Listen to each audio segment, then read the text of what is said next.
అది with chemical water.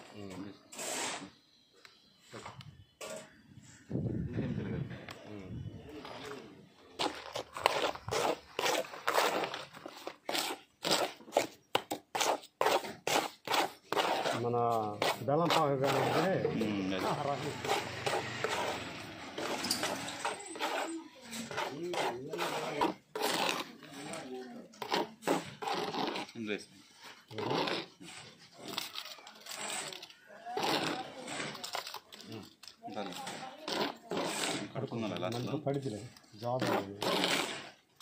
So you are going to reduce water content.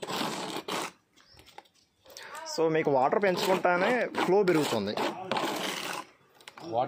Water increase చేయకుండానే flow improve అవుతుంది, flow పెరుగుతుంది. So ఆ flow కోసం ఎక్సెస్ వాటర్ని మనం కన్జ్యూమ్ చేయాల్సిన రిక్వైర్మెంట్ లేదు.